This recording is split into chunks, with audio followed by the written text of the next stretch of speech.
반갑습니다. 비탄기입니다. 오늘 시험가족분들께 추천해드리고 싶은 설교는 천국문을 여는 6월절입니다. 열려라 참깨. 전 세계 아이들이 문 앞에서 한 번쯤 외쳐보았을 법한 이 유명한 주문은 어린 시절 재미있게 읽었던 설화 알리바바와 40인의 도둑편에서 등장합니다.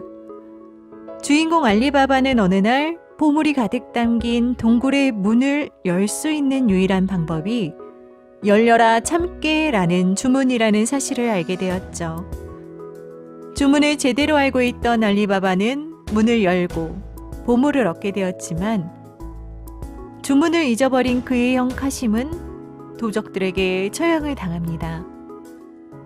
그런데 성경에서도 하늘 보화가 가득한 천국문을 열기 위해서는 반드시 기억하여 지켜야 할 키워드가 있다고 알려주고 있습니다.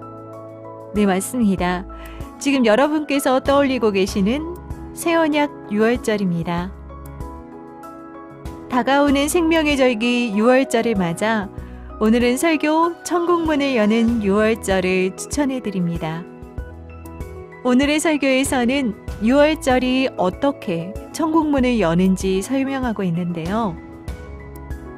예수님께서는 언젠가 죽을 수밖에 없는 인생들에게 영원한 생명을 주시기 위해 이 땅까지 오셨습니다.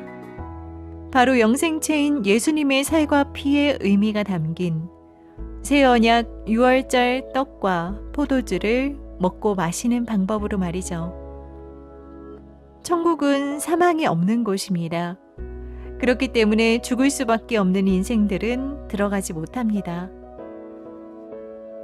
그래서 예수님께서는 영원한 생명을 얻을 수 있는 6월절을 알려주셨던 것이죠.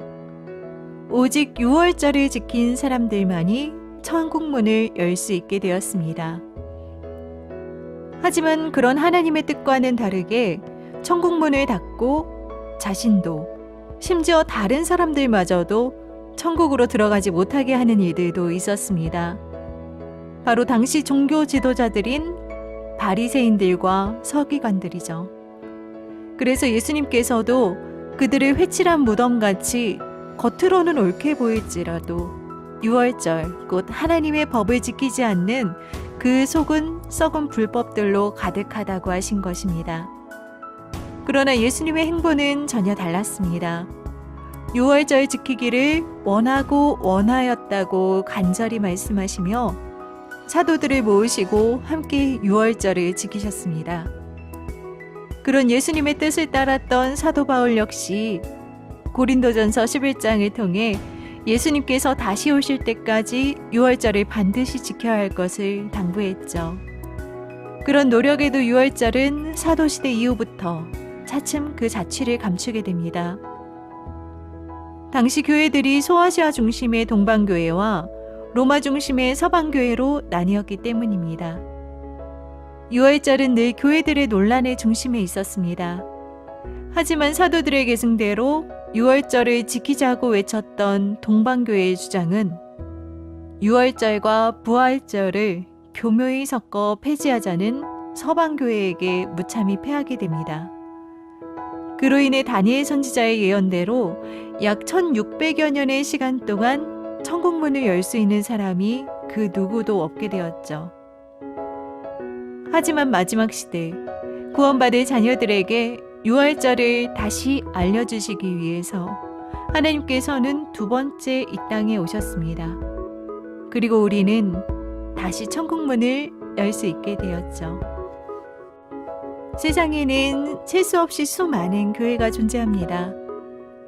그러나 그들은 안타깝게도 아직도 6월절을 모른 채 천국문을 닫고 누구도 들어가지 못하게 하면서 하나님을 사랑하노라 고백만 하고 있습니다. 그런 그들에게 천국문을 열 수 있는 유일한 열쇠 6월절을 전해주시려는 여러분께 설교 천국문을 여는 6월절을 추천해드립니다. 다가오는 새언약 6월절을 통해 전하느니 듣느니 모두 천국문을 넉넉히 열어보시기를 바라겠습니다. 비탄기였습니다. 복 많이 받으세요.